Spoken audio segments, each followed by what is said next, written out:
Hello. Today we are going to be talking about this book. I'm going to be going over the world building in the prologue. Now, even though I am only covering the world building in the prologue, I make no guarantees that I won't mention things from later on. So please, if you have not read the entirety of When the Moon Hatched, skedaddle on out of here and come back when you have finished it. We would love to have you here. Then I would like to mention that I do not speak for Sarah A. Parker. These are my thoughts and how I perceived the book and interpreted it. So if you have differing opinions, that is a-okay, and that is the joy of reading. Start with talking about the 5 different creators we have. The first one being Kalis, who is the god of Aether, is also known as the void or nothingness. Then we have Boulder, who is the god of ground. He created the world, which is it's a sphere that doesn't rotate or move. The top portion of the sphere is closest to the sun, so it is very hot. It is called the burn. The middle is known as the fade. It has a large gorge running through it, like a band around it, and bordered on either side by a really tall wall. And then the bottom portion is known as the shade, which is always in the dark, and it is covered in snow because of that. Then we have Rain, who is the goddess of water. She filled the world with water of all forms, lakes, rivers, oceans. She's the rain, she's the snow that covers the southern portion as well. And then we have Claude, who is the air that everyone breathes. She also helped carve and shape some of the landscape that Boulder created. And then we have Igni, who is the god of fire. Each of the creators has a song that Fae can hear. Most of the Fae that can hear songs, not all Fae can hear the songs. Most of the ones that can hear their songs can hear only one of them. The more that you can hear, the rarer of an individual that you are. And only one person can hear all 4 songs, and that is from one family line and is the person who wears the diadem. And Kizari, side note here, can hear all 5. So we are told in the beginning that Kalis doesn't have a song. His language is actually runes, which is what those who cannot hear the songs can wield in order to be able to do magic as well. We learn through Kizari's chapter Khan's chapter it is Kizari's chapter. She has her own. She can hear Kalis's music. She is the first person that we know of to ever be able to hear his music.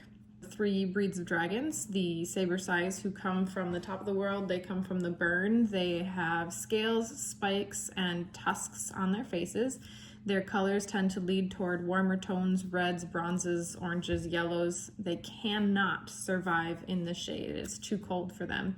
And they are the second hardest breed to steal a dragon egg from. Molten Maw comes from the belted middle portion of the world. They are colorful and covered in feathers. They have sharp beaks and claws, and they can travel all over the world, either north, middle, or south, without harm. They are the easiest to charm and the least violent, therefore most used for transport when you are, like, say, renting a dragon. Moon Plumes are the last dragon that we have, and they come from the shade, the bottom portion of the world. They have leathery skin, often cooler in their tones and colors, and luminous, so thinking silvers, pearls, iridescence. They have long silky tails and eyes that look like ink with glitter in them. They cannot handle the heat of the burn, the top of the world, and they are the hardest to steal from and charm, as they are the most cunning. When the dragons die, they sail up to the sky and they calcify as what we would call moons. And so the sky is actually littered with all of these quote-unquote colorful moons. Few of them fall, and then the creators decide, the last 4 creators I mentioned, which is Boulder, Claude, Rain, and Igni, they decide that it is Kalis's fault that the moons have fallen, and so they then decide to trap him within a stone, singing all of their songs at the same time, tearing him apart, and then while he's incapacitated, putting him into this Aether Stone. Now this Aether Stone they gift to a strong Fae warrior, and then gift him the power to wear the diadem and the stone that is embedded within it.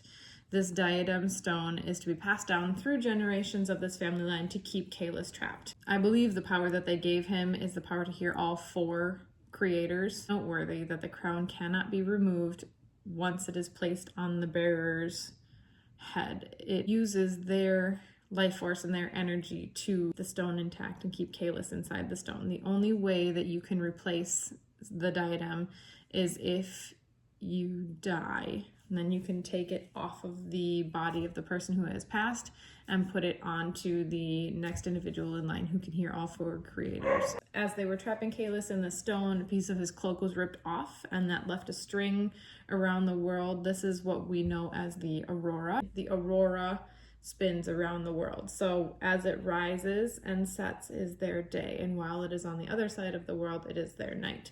Once he was trapped, they actually did notice that no more moons fell until a moon plume fell. Now this moon plume that fell was 25 years before our story started, and is actually the moon that fell and hatched Rave. We go into, in a different story, why I think the moon fell, why I think Kizari has a part to do with it, and 2 other moons have fallen since, one being a molten maw and one being a saber scythe. I'm going to talk in a different video about how I know that Slatra is the other that is part of Rave.